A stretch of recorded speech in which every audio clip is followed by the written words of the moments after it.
As dusk fell, I was driving home along a narrow forest road winding between ancient oaks and pines. The night enveloped me, dark and vast, like an ocean without a single gleam of light. The headlights of my old Chevy illuminated a narrow stretch of asphalt, but the surrounding darkness seemed to seep into the car, digging under my skin. The day had already been eerie enough, a grueling interrogation, news that left a bitter aftertaste. But all of that felt insignificant compared to the cold emptiness I felt when, suddenly among the trees, I noticed something strange. A figure, a shadow flickered, and in the dim light, I saw a woman. She stood between the trees, motionless, like a statue. Her pale face with dark, hollow eyes looked directly at me, and her white dress seemed to emit a faint, ghostly glow. It was tattered, as if clawed by something brutal. Her arms hung limply, but her fingers, long and thin like brittle twigs, seemed to twitch, as if eager to touch something or someone. Around her, a dense fog seemed to grow thicker, turning her into a silhouette carved from shadows.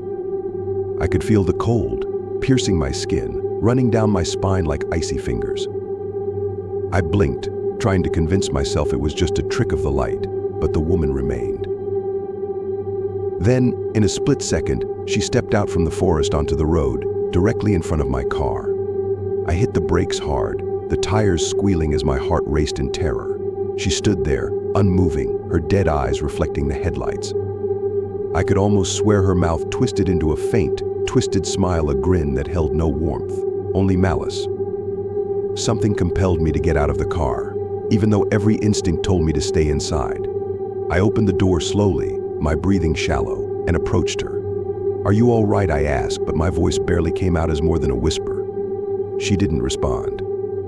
Then I noticed her eyes. They were empty. Dark, void-like, as if nothing existed behind them. She began to move her lips, but no sound came out.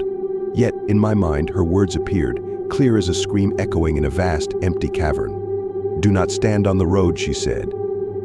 A faint sound, like the creak of bending metal, filled the air. It took me a moment to realize it was coming from her. Her neck was twisting, her head tilting at an unnatural angle as she looked at me. And then, before I could react, she disappeared. Not by stepping back into the woods, she simply vanished, leaving a faint, sickening smell of rot lingering in the air. I stumbled back, dazed, trying to process what had just happened. But that wasn't the end. Out of the corner of my eye, other figures began to appear. More people, shadows and silhouettes with lifeless faces, emerging from the trees onto the road. Some had twisted limbs, others bore hollow, bleeding eye sockets, and they all murmured something, their words like a haunting lullaby, slow and hypnotic, echoing in my skull. I realized I was surrounded by specters, each one reaching out, their hands beckoning. I stumbled back to the car, heart pounding, but as I glanced around, I saw the figures drawing closer, their movements jerky, their faces twisted with expressions of agony and rage.